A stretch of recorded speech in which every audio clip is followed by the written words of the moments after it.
Hello and welcome to Remarkable.net's third e-commerce catch-up. This month we welcome our marketing manager Ben. How you doing? Yeah, very well, thanks. Good stuff. So for anyone that's not seen any of our previous videos, our monthly catch-ups for us to chat through the latest news in the e-commerce industry. So Brad, what are we chatting about this month? This month we're going to look at the UK retail industry, see what's happening there. We've got Meeker's e-commerce internet report to look at, and we've also got some bad UX examples to show you. So let's get into it. Let's chat through what's going on in the UK retail industry. Let me run through 30 seconds of the top news. Firstly, Friends Connection are extending their sale through to September. They're obviously struggling a little bit. Bath Store are pulling the plug and entering administration. Gear for Music reporting a loss despite some really strong sales. New Look sees returns to profit. Carpetright are posting reduced losses. Topshop launching range in Zalando, Germany I'm guessing. IKEA are building their first affordable housing in Worthing, which is cool. Amazon Prime Day is to run over 2 days, not 1 day anymore. And Boots are scrapping all plastics bags in store by 2020. As well as all that stuff, Superdry are struggling a little bit and are apparently delaying reporting their full year results. However, they are changing the tech quite a lot at the moment, as we've seen recently. Yeah, so it looks like they've integrated with Klarna, which is a fairly popular buy now, pay later payment method in Europe. Now, it seems to be getting a lot bigger across the UK, and it's really interesting that some of the bigger e-com clients are onboarding. Yeah, we've got a few on with that use it already. Yeah, so I think yours, Clothing, Roman Originals, Moss Ross all use Klarna, and it's all been fairly successful. Yeah, I think one client in particular, it accounts about 10% of sales, which is incredible considering it's a quite a new payment method to enter the market. Interesting. As well as Klarna, Afterpay, which is an Australian payment provider. Boohoo and JD Sports have just launched Buy Now Pay Later with Afterpay, which is an interesting take. Be interesting to see how they get on with it. So every year, Meeker from the US, she's a venture capitalist and ex-Wall Street journalist, releases an internet report, a mammoth 300-page odd document talking about all the stuff going on in the internet world. I'll put a link below, and this year's, which she released last month, was really interesting. So when she talks about e-commerce, it's the same old offline becoming online, but also how the adoption of commerce is built into much more kind of different types of digital platforms. So chat, social media platforms, all starting to have now e-commerce functionality built in as standard. So for example, WhatsApp Business, which has been around for a little while, are looking to introduce WhatsApp Pay, which is a payment gateway built into the app itself. WhatsApp Business is like a chat system for small businesses, for customers to interact with stores. So introducing a payment gateway into that platform makes sense. So obviously there's Instagram that have launched their own checkout a few months ago. There's some other ones as well, isn't there? Chinese ones, WeChat.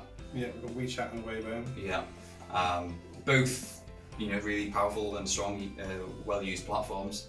But adding in that kind of commerce functionality, perhaps, do you think that's the way that's going to go? Do you think all apps are going to have some type of transactional function?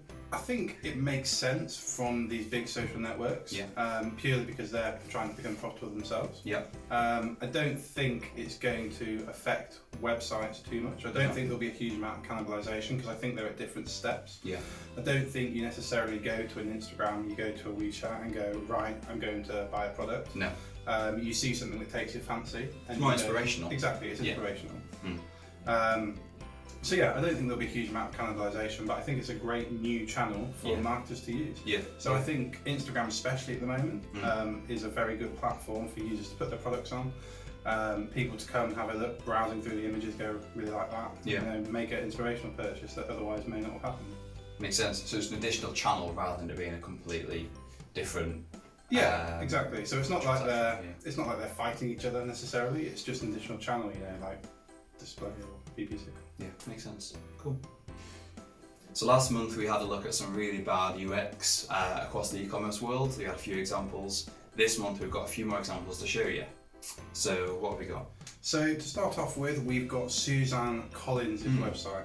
Now, she is a fairly well-known author. She's written books such as The Hunger Games. Now, her website is fairly good.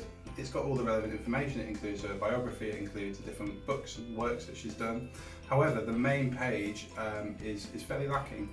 So we do have a navigation at the top. However, once you start scrolling down the main page, there's just a lot of white space everywhere. So we've got some images centre aligned, we've got some images left aligned.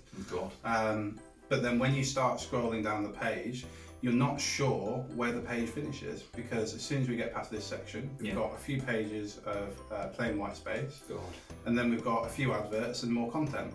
So if you were looking for the link to the Mockingjay website, the chances are you're not going to find it unless you're really engaged and scrolling through 3 or 4 white pages.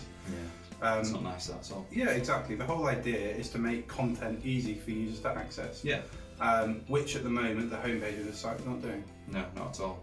No, really underperforming. Yeah. So the second website we've got to show you is SimplyBe. Now, generally speaking, this is a really good website. It's certainly very popular. However, when we get to the listing pages, there are a few problems that we've identified. So first of all, we've got 4 different drop-down menus here. So on a regular website, you tend to only have one drop-down, and it tends to be the size. So you come to a page, you've got the image, the product, the information, etc. And you go, right, what version do I want? I want, this specific size, and you add it to your basket. However, on this page, we've got 4 drop-downs. Now, 3 of them are pre-populated, so you do only need to update the size one. However, it gets quite confusing. First of all, we've got a style, which you can switch in between. It seems to just change the colour of the product, which is at odds with the second drop-down, which also appears to be a colour drop-down. So we seem to have 2 style/colour drop-downs. And this second one doesn't have any other options, so essentially isn't required. And I think that's pretty important in UX. Now, we don't really want to have items that aren't needed. No. We want to have the pertinent information, the important information on the page, front and foremost, and we want to make it very easy for the user to do what's required, which in this instance is add to basket. It's horrible. You put in 4 hurdles in front of a customer. So instead of just saying it's easy as this, you're saying, okay, now you have to make 4 choices before you can even consider purchasing this product. Indeed, and it's possible that a user might come to it, get confused, and just go, right, I'm not going to buy this product. Yeah, completely. Not nice at all. So that's it for this month, folks. Thank you for watching. This has been our 3rd e-commerce catch-up. Please like or comment the video down below, and subscribe if you like the content, and we'll see you next month. Cheers, bye. Bye.